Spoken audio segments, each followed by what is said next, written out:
Dice el Salmo 110. Esta es la palabra de Dios. Jehová dijo a mi Señor: siéntate a mi diestra hasta que ponga a tus enemigos por estrado de tus pies. Jehová enviará desde Sión la vara de su poder.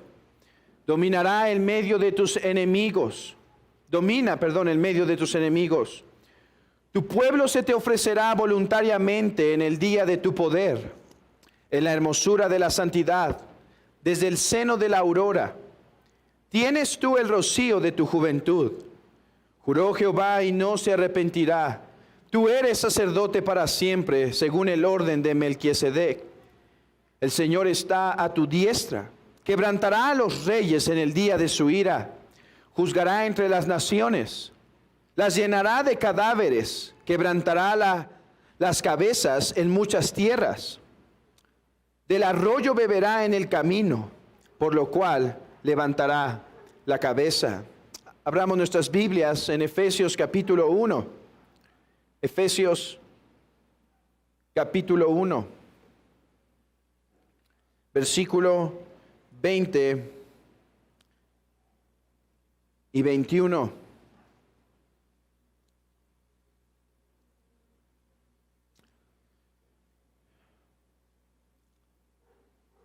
Desde el versículo 19, ¿cuál la supereminente grandeza de su poder para con nosotros, los que creemos según la operación del poder de su fuerza, la cual operó en Cristo, resucitándolo de los muertos y sentándole a su diestra en los lugares celestiales, sobre todo principado y autoridad y poder y señorío, y sobre todo nombre que se nombra, no solo en este siglo, sino también en el venidero. Un texto más, Hebreos capítulo 10, versículo 12. Hebreos 10, 12. Hebreos 10, 12. Dice: pero Cristo, habiendo ofrecido una vez para siempre un solo sacrificio por los pecados, se ha sentado a la diestra de Dios. Podemos sentarnos. Hoy volvimos a cantar el credo de los apóstoles en nuestro tiempo de himnos. Y ya hemos avanzado bastante en ese credo de los apóstoles. Ya hemos expuesto de Dios el Padre, del Hijo, de su encarnación, de su muerte, de su juicio con Pilato, de su sepultura. Incluso ahora podemos cantar con más entendimiento que descendió a los muertos, que resucitó, que ascendió. Pero hay algo, hermanos, que todavía no hemos atendido, y parte de eso que todavía no atendemos es cuando el credo de los apóstoles dice: y se sentó a la diestra o a la derecha de Dios Padre Todopoderoso. Y se sentó a la derecha de Dios Padre Todopoderoso. Y nos encontramos considerando esto porque ese es justamente el tema de las siguientes preguntas en nuestra catequesis. En su boletín pueden ver justamente atrás, espero que todavía esté vivo, su boletín a estas horas del día y que no haya muerto en el proceso de abanico. Y dice la pregunta 50, hoy toca el domingo 19, y la pregunta 50 dice: ¿por qué las siguientes palabras? Y está sentado a la diestra de Dios. Respuesta: Cristo ascendió al cielo para mostrar que Él es la cabeza de su iglesia y que el Padre gobierna todas las cosas a través de Él. Pregunta 51. ¿Cómo nos beneficia esta gloria de Cristo nuestra cabeza? Respuesta: primero, Por medio de su Espíritu Santo derrama sus dones del cielo sobre nosotros, sus miembros. En segundo lugar, por poder nos defiende y nos mantiene a salvo de todos los enemigos.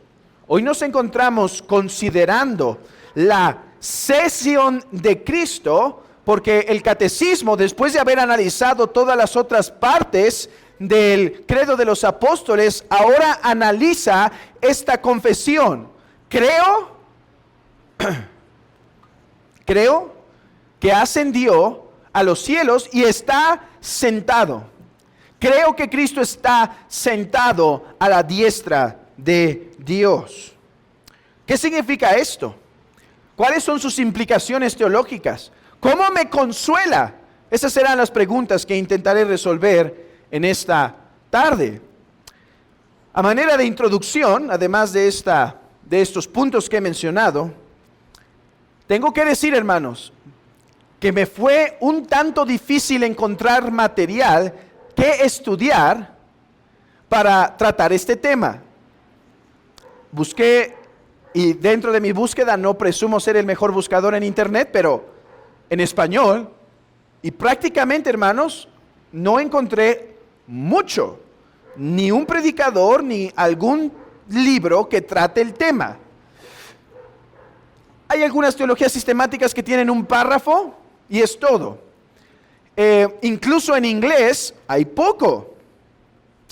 De manera que esto me animó todavía más a decir, esto es algo que quizá la iglesia no ha escuchado con detenimiento, de manera que es importante que lo precisemos y traigamos consolación al pueblo de Dios.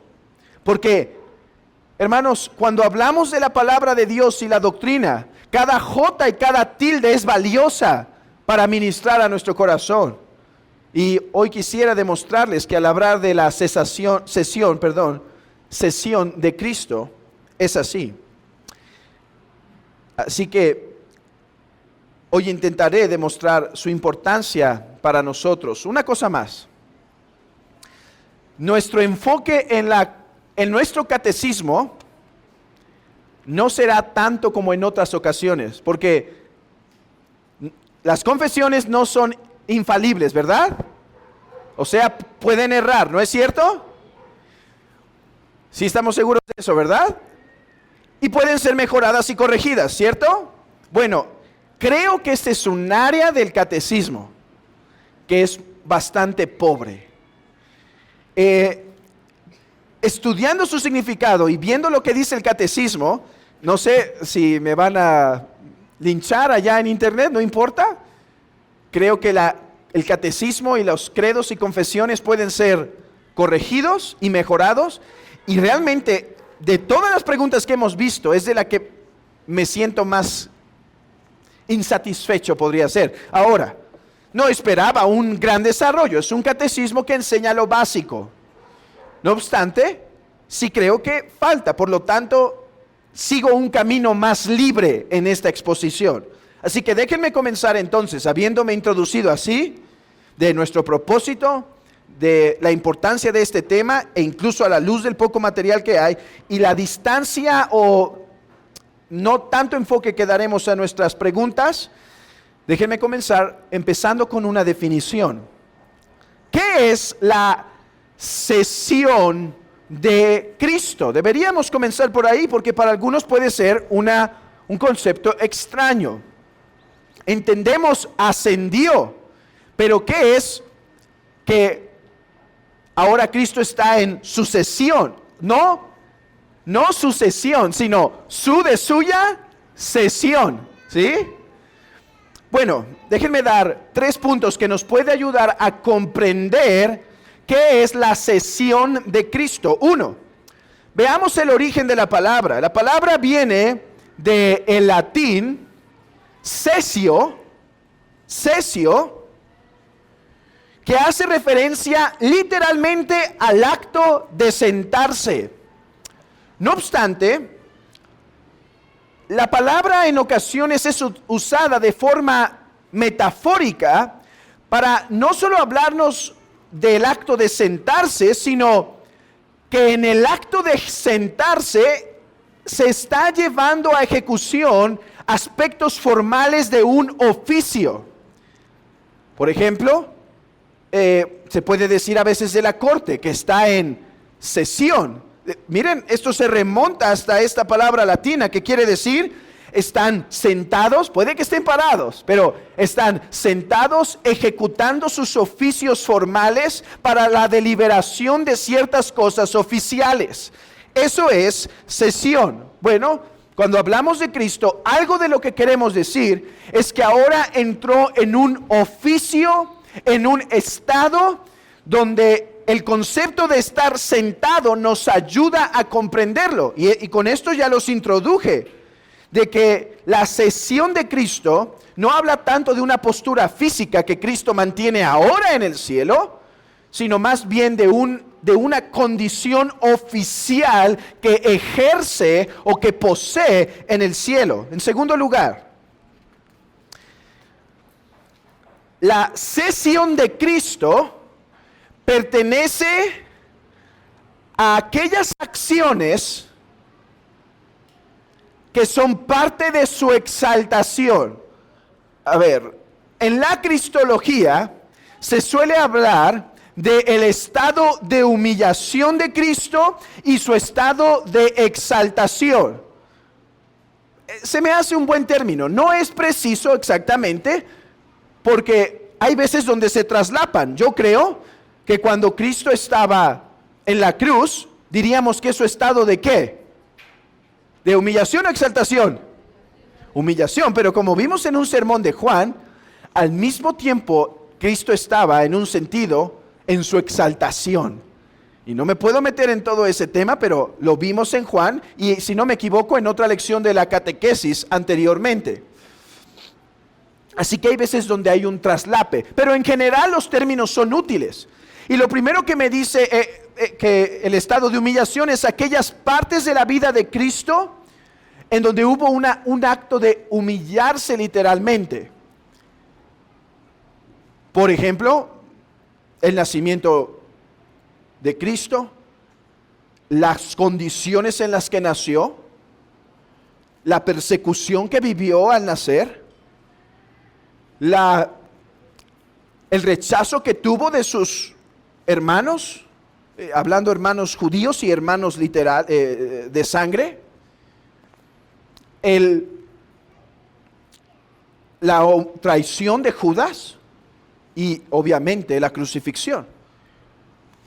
Bueno, ¿dónde termina el estado de humillación de Cristo? Bueno, alguien diría en la resurrección. Según mi postura sobre el concepto de descendió a los infiernos, la humillación de Cristo termina y su exaltación comienza. Si se acuerdan, hablé de una V que ocurre justamente al descender a los muertos para tomar cautiva la cautividad, y ese es su inicio de exaltación. ¿Cuáles son los componentes de esta exaltación? ¿Cuáles son de este estado de exaltación? ¿Cuáles son los componentes? Dice el Catecismo Menor de Westminster: la exaltación de Cristo consiste en haberse resucitado de los muertos al tercer día, en haber ascendido al cielo, en estar sentado a la diestra del Padre y en venir el último día a juzgar al mundo. Esa será nuestra próxima lección. Cristo viene a juzgar el mundo. Bueno, con esto quiero decir que el acto de sesión es algo, o el estado de sesión es uno en el cual Cristo entró después de resucitar. La sesión, este estado oficial, por llamarlo así, en el que entra Cristo, ocurre después de la resurrección. Es el trono o es la gloria que se le da. Así que, ¿qué es la sesión? Es aquel estado en el cual Cristo está en virtud de haber consumado la obra en la tierra, oficio o estado que se le da como recompensa por su sacrificio. 3, y con esto termino mi definición para ir a la exposición bíblica. 3. ¿por qué tratar diferente la ascensión que la ascensión de Cristo? ¿Por qué tratarlos en dos aspectos? ¿Por qué no los unimos? Bueno, hay aspectos donde parece que se traslapan, ¿no? No obstante, hay diferencias muy claras.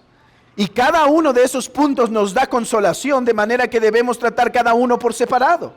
Así que déjenme leerles la cita de un autor donde nos ayuda a distinguir la diferencia entre la cesión y la ascensión de Cristo. Él dice así: primero, el propósito de la ascensión fue que Cristo se sentara a la diestra del Padre. Esa es la primera diferencia. No son lo mismo.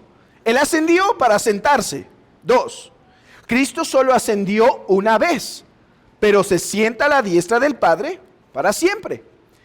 Si consideramos la ascensión, el acto en donde Cristo fue levantado y llevado en medio de las nubes, nos gozamos en lo que pasó hace 2000 años. Pero si consideramos la ascensión, lo consideramos a Cristo ahora, tal como está. Esto es valioso. Fíjense que los otros estados de exaltación ocurren en el pasado en un sentido, aunque tienen consecuencias para el futuro, pero este, tal cual, es el estado en el cual Cristo está. Tercero, ascender a los cielos no siempre conduce a sentarse a la diestra del Padre. Los ángeles ascienden y los creyentes ascenderán, pero solo Cristo se sienta en el asiento de honor para gobernar. O sea, la ascensión de Cristo no es algo que todo aquel que asciende recibe, es algo único de Él. Ahora, nosotros en unión con Cristo participamos en los beneficios, pero solo hay uno sentado en el trono: Cristo. Solo hay uno sentado en el trono en este sentido: Cristo. Habiendo hecho esta breve introducción, esto me da paso, al saber de lo que estamos hablando, a poder ir a las Escrituras a contemplar la doctrina como tal. Y hermanos, he decidido en esta exposición bíblica hacerlo en dos partes. En primer lugar, quiero que veamos la ascensión como consumación de su obra. Un defecto he notado en algunos exponentes de la ascensión de Cristo, y es que el único aspecto que suelen enfatizar es el aspecto que tiene que ver con su gobierno, el aspecto que tiene que ver con su dominio, poder, juicio y demás. Y de hecho, en un sentido, el catecismo ignora este aspecto que yo quiero mencionar, y es este: que en primer lugar lo que entendemos de la ascensión de Cristo es que Él descansa o descansó de su obra. Abran sus Biblias en Hebreos capítulo 1. Nuevamente, Hebreos capítulo 1, para que no nos desacostumbremos tanto. Hebreos capítulo 1, versículo 3. Dice el texto: el cual, siendo el resplandor de su gloria y la imagen misma de su sustancia, y quien sustenta todas las cosas con la palabra de su poder, vean esto, habiendo efectuado la purificación de nuestros pecados por medio de sí mismo, se sentó a la diestra de la majestad en las alturas. Hermanos, esto es interesante, que el autor de Hebreos menciona, si no me equivoco, una sola vez la resurrección de Cristo en todo el libro. Pero menciona varias veces explícitamente o por inferencia la cesión de Cristo. Por ejemplo, abran sus Biblias en mismo Hebreos 8:1. Hebreos 8:1. Ahora bien, el punto principal de lo que venimos diciendo es que tenemos a tal sumo sacerdote, el cual se sentó se sentó a la diestra del trono de la majestad en los cielos. Hebreos 10:12, el texto que leímos hace un momento. Hebreos 10:12. Pero Cristo, habiendo ofrecido una vez para siempre un solo sacrificio por los pecados, se ha sentado a la diestra del Padre. Primero que todo, ¿qué nos enseña la doctrina de la sesión de Cristo? Nos enseña que Cristo consumó y verdaderamente terminó la obra que vino a hacer aquí en la tierra. ¿Por qué el autor de Hebreos insiste en esto de se sentó, se sentó, se sentó? Porque en el antiguo pacto, hermanos, cuando el sacerdote ejecutaba su oficio, la escritura insiste que lo hacía de pie, no se sentaba. Es más, el próximo año tendría que regresar.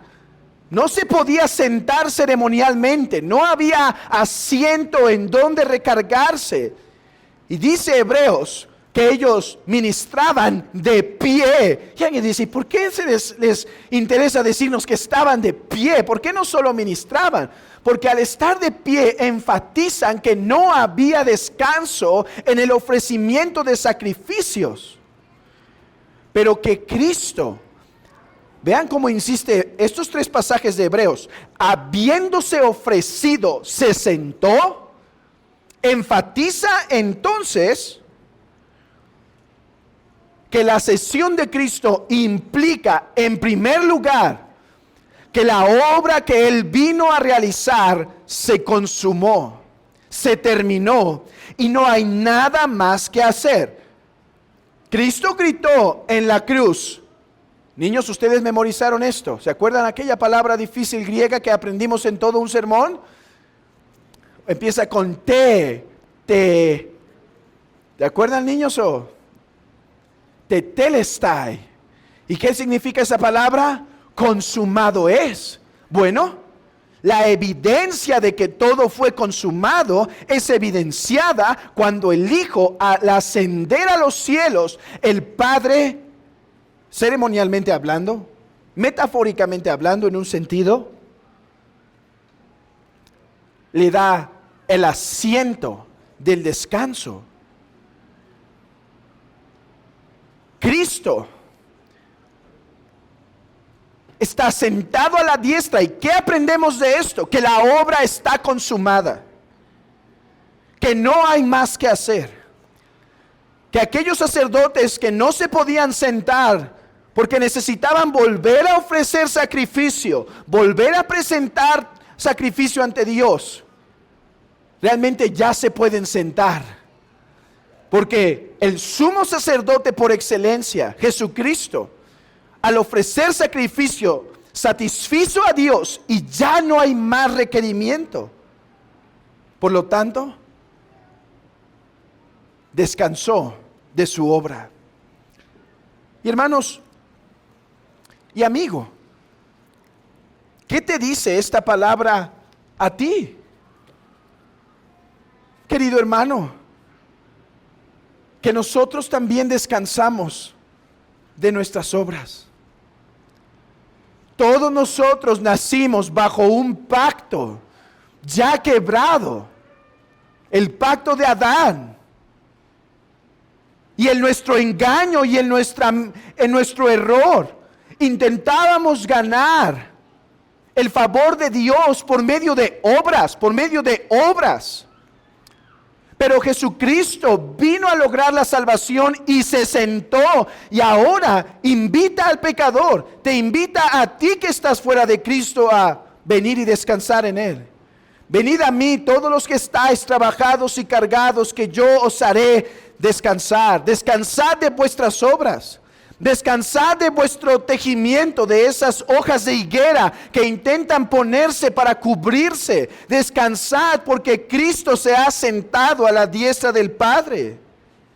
porque ha consumado el sacrificio, porque ya no hay más que hacer. ¿Qué me enseña la sesión de Cristo? Que Cristo ha consumado la obra y que por lo tanto tengo seguridad de que mis pecados han sido perdonados y no hay nada más que tengo que hacer para el perdón de mis pecados. Querido hermano, ¿cómo viene esta doctrina a refrescar tu alma esta tarde? ¿Has caído? ¿O te sientes insuficiente para la vida cristiana? ¿Que no agradas al Señor? ¿Que no cumples la meta? Hermano, quiero traerte solaz y consuelo. Cristo está sentado a la diestra del Padre, de manera que no hay nada más que tengas que hacer para ganar el perdón de tus pecados. No hay nada más que tengas que hacer para recibir el perdón de parte de Dios. No hay nada más que hacer para recibir su favor. Cristo está sentado a la diestra del Padre.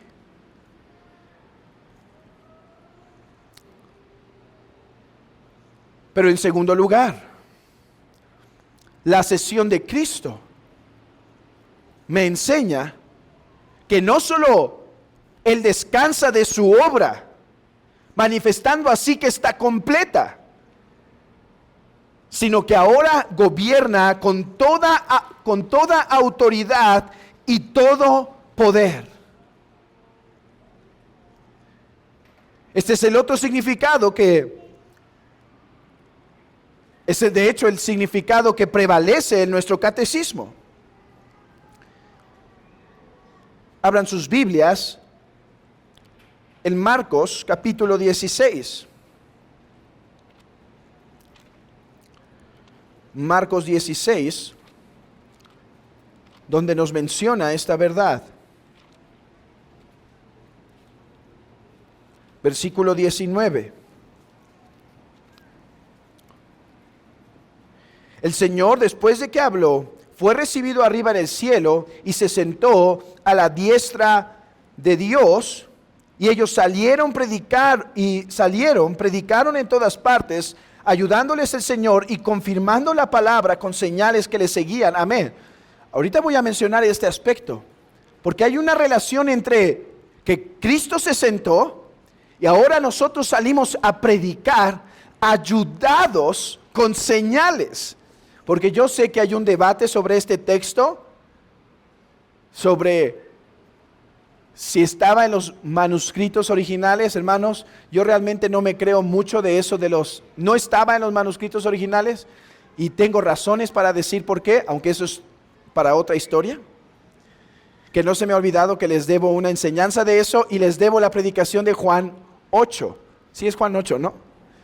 Así que a lo mejor un domingo de estos por la tarde predicaré Juan 8, porque después de haber investigado y haber hecho mi propio estudio sobre el criticismo textual, haberlo enseñado en el seminario, no sé cuántas clases fueron, 4 o 3 clases, estoy convencido, perdón por esto ya fue por meterme en problemas y abrir mi boca donde no debía, pero estoy convencido en la tradición de Robinson que el texto bizantino es el texto más fiable y que el texto alejandrino, ese que dice no está en los manuscritos más antiguos, realmente no es confiable, y que el texto bizantino es el más confiable. Ok, si tienes alguna duda de eso al final, acércate, porque si no voy a seguir enredándome mis palabras y se me va a acabar el tiempo. Ok, ¿dónde estábamos? Marcos 16, 19. Abran ahora sus Biblias en Hechos 2:33. Hechos 2:33.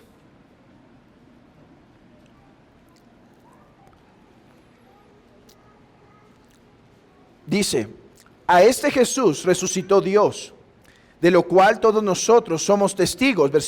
Fue el 32. Así que exaltado por la diestra de Dios y habiendo recibido del Padre la promesa del Espíritu Santo, ha derramado esto que vosotros veis. porque David no subió a los cielos, pero él mismo dijo el Señor a mi Señor, siéntate a mi diestra hasta que ponga a tus enemigos por estrado de tus pies. Sepa pues ciertísimamente toda la casa de Israel que a este Jesús a quien vosotros crucificasteis, Dios le ha hecho Señor y Cristo. Ahí está la interpretación del Salmo 110. ¿Qué significa? Siéntate hasta que ponga a tus enemigos por estrado de tus pies. Lo veremos con más detalle en Hebreos próximamente, que se toca en Hebreos, no sé si es el 1 o el capítulo 2, pero próximamente lo atenderemos. El punto aquí es este,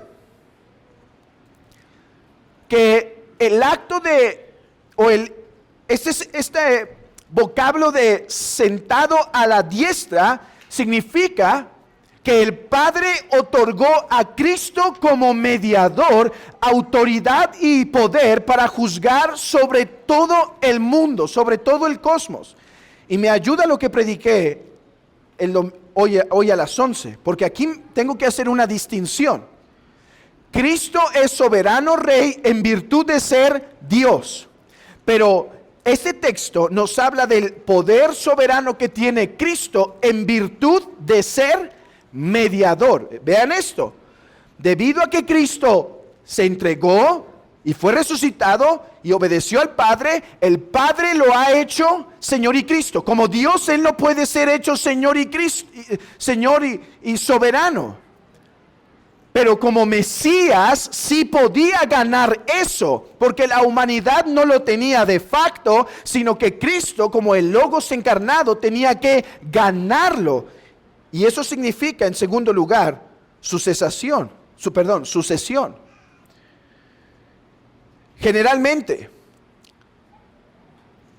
se usa que está sentado a la mano derecha, porque generalmente los hombres son más fuertes en su mano derecha y llevan a cabo sus tareas con su diestra. Por lo tanto, la diestra de Dios es símbolo de su fuerza y ejecución de poder. Debido a eso, Cristo se dice que está sentado a la diestra de Dios, porque Él es el que ejerce el poder y la soberanía. Hermanos, se usa un término teológico para explicar esto. Se le llama vicerregente. Un vicerregente. ¿Qué quiere decir esto?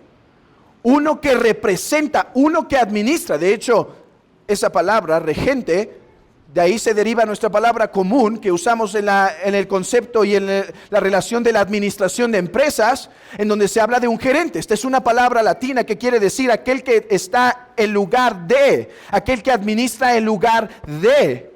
Cristo es aquel que ejecuta todo lo que el Padre ha determinado para la humanidad. Recuerden ese texto que tanto les cito a través del tiempo que he estado aquí, Apocalipsis 5. Que se pregunta el ángel, ¿quién podrá desatar los sellos? O sea, ¿quién podrá llevar a cabo los juicios, los planes, los decretos de Dios? El ángel dice, no hay ninguno. Y entonces Juan llora y después comenta, bueno, hay uno, el león de la tribu de Judá. Y voltea Juan y ve al cordero como inmolado. Es lo que tenemos aquí. Cristo, por su sacrificio, fue coronado por el Padre como aquel que llevará a cabo la ejecución de sus juicios. Eso significa que está sentado a la diestra de Dios. Hermanos, es un lenguaje metafórico. ¿Por qué? Porque Dios no tiene diestra, ¿verdad? Porque Dios es espíritu. Y un espíritu no está compuesto por manos y pies. Es un lenguaje metafórico. Ahora, Cristo sí tiene una diestra, pero dice que está sentado a la diestra del Padre. Esto es un lenguaje para decir, Cristo ha sido el designado para ejecutar todo plan del Padre sobre la humanidad. Dice además un autor, debido a que los hombres consideran su diestra como la más valiosa, pondrán a los que desean honrar a su mano derecha. Recuerdan que Salomón hizo algo en su reino. ¿A quién le dio el asiento de la derecha? Betsabé. ¿Por qué le dio ese asiento? Por cuestión de honor, de gloria, de honra. Así que el Padre, al decir las Escrituras que está sentado a la diestra del Padre, está diciendo que le ha dado a Cristo el honor en virtud de ser mediador. Tengo que enfatizar eso una y otra vez. Por ser mediador, de ejecutar los planes de Dios. El Dios encarnado, Jesucristo hombre, será el encargado de ejecutar los decretos eternos del Padre sobre la humanidad. Hermanos, esto debe darnos seguridad que aquel que va a ejecutar el gran juicio de Dios es nuestro fiador. ¿Es el tuyo? Déjenme concluir esto, llevándolo a una aplicación más formal, a través de considerar brevemente la ascensión de Cristo y sus tres oficios. Se habla del triple oficio de Cristo. No dividimos a Cristo en estos oficios, pero su único oficio de mediador se divide en tres partes: sacerdote, profeta y rey. Muy brevemente, Hebreos 8:1, el que leímos, insiste que a la luz de que Cristo está sentado, la iglesia debe ser consolada porque hay un verdadero intercesor delante del Padre. Hermanos, ¿tienes necesidad en tu vida espiritual para seguir luchando y peleando las batallas de la fe? Cada domingo, hermanos, tengo el privilegio, porque es un privilegio para mí, de sentarme y escuchar diferentes pruebas, diferentes problemas, diferentes victorias.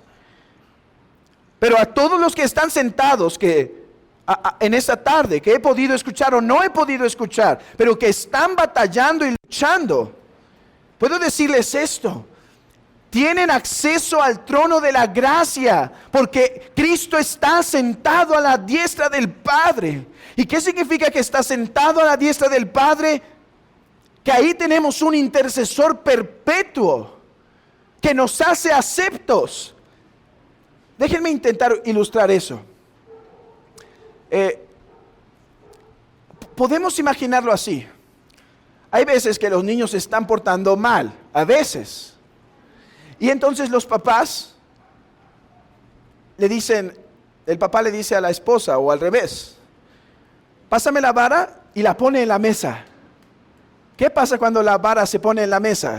¿Qué hacen los niños? Espero que, ¿quién dijo que nada? Dice, lo mismo que estaba haciendo, portarme bien. Ajá. Bueno, si tienen niños normales, lo que van a hacer es, luego se cuadran, hermanos, ¿sí? Bueno, que Cristo está sentado a la diestra de Dios es ese recordatorio al Padre de que eres acepto, hermano, ante Él. ¿Has caído, hermano? ¿Has fallado esta semana? Puedes acercarte a Él. Hay veces que vienen hermanos y dicen: hermano, no puedo tomar la cena, he caído, he fallado.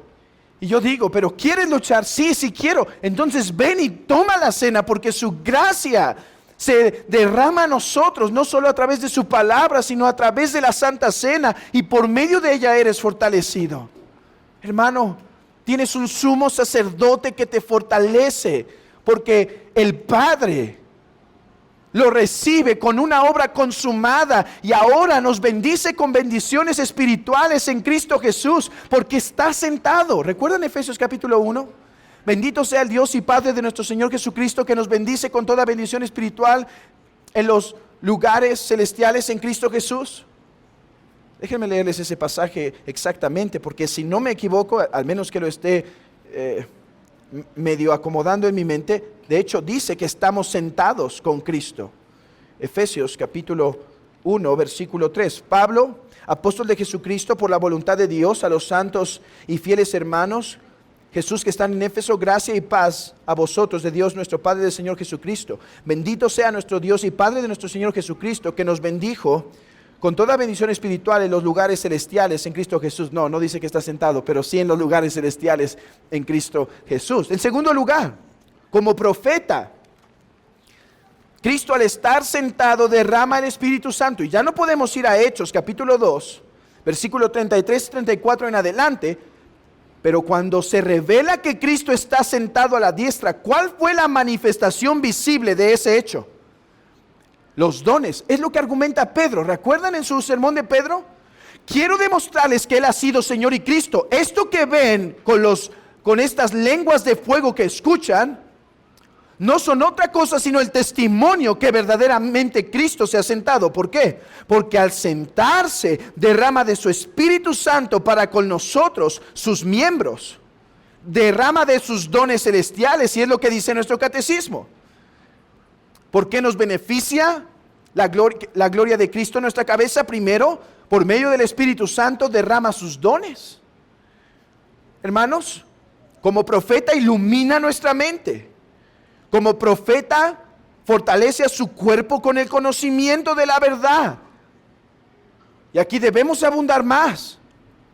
Como profeta, al estar sentado a la diestra de Dios, nos bendice con el Espíritu Santo, fortaleciéndonos, iluminándonos, capacitándonos para caminar en esta vida. Y tres, y último, su oficio real. Su oficio real. ¿Qué nos beneficia que Cristo está sentado? Uno, como sacerdote. Dos, como profeta. Tres, como rey. ¿Por qué? Hermanos, porque si está sentado, sus enemigos están siendo puestos al estrado de sus pies. Sí, el mundo está avanzando y a veces parece que los engranes van contrario. Pero según la promesa de Dios del Salmo 110, todo está caminando para que los enemigos de Cristo sean puestos al estrado de sus pies. Por lo tanto, Él es una protección y un amparo de nuestros enemigos. Una protección y un amparo de nuestros enemigos espirituales. Someteos pues bajo la poderosa mano de Dios, y Él os dará la libertad, Él os dará la victoria cuando fuere tiempo. Hermanos, quiero terminar esto llevando sus pensamientos a Hechos 7:55. Ese texto me hizo trabajar un poco en la mente, pero creo que después de ese trabajo viene una consolación importante. 7:55. Pero Esteban, lleno del Espíritu Santo, puestos solo los ojos en el cielo, vio la gloria de Dios y a Jesucristo que estaba a la diestra de Dios.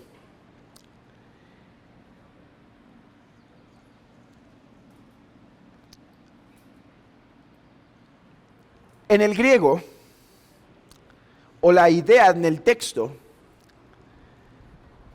es que Jesucristo estaba de pie. Y yo dije, caramba, o está sentado o está de pie. Pero yo mismo me dije, recuerda que es metafórico. No, el texto no quiere decirnos tal cual la posición física. Sentado es una ilustración de que está al poder de Dios para ejecutar sus juicios. Pero ¿qué me dice parado?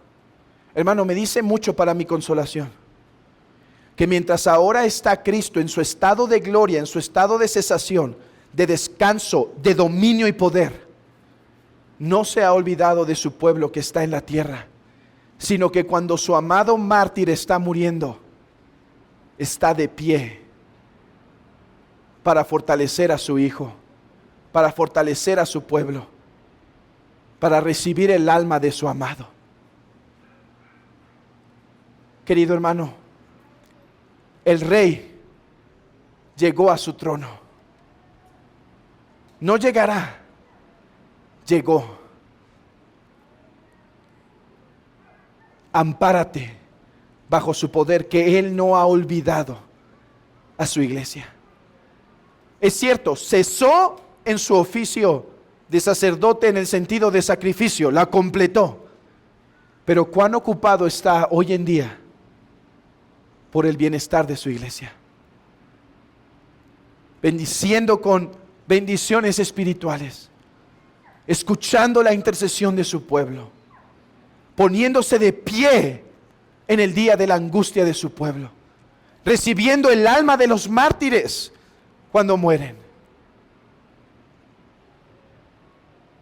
Y hermano, listo y dispuesto a escucharte a ti. Ve al Rey. Él tiene suficiente para darte salida en el día de la angustia. Ve al Rey, porque Él está en su trono. Ya no hay más estado de humillación. El Rey está entronado en gloria. Amigo, ¿estás listo para enfrentarlo? Su iglesia sí, porque aquel que es juez es fiador, es salvador.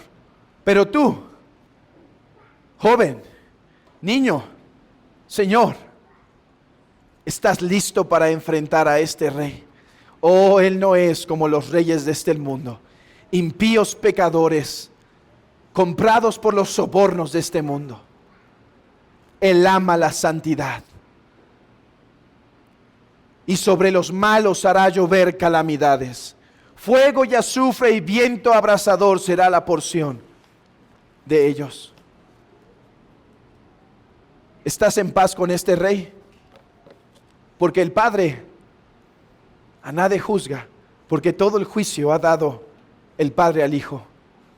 ¿Estás listo para enfrentarte a Él? Que Dios bendiga a su pueblo con estas palabras, y que al saber la disposición de Cristo para con nosotros, hoy recibamos la cena así, sabiendo, hermanos, que Él está sentado y parado para bendecir esta tarde a su iglesia con su palabra y las ordenanzas. Iglesia, tienes un gran Salvador. Los hombres somos débiles. No puedes poner la confianza en ninguno de ellos. Pero el Rey inmutable, que está sentado en el trono, en Él puedes confiar. Que Dios bendiga a su iglesia con su palabra.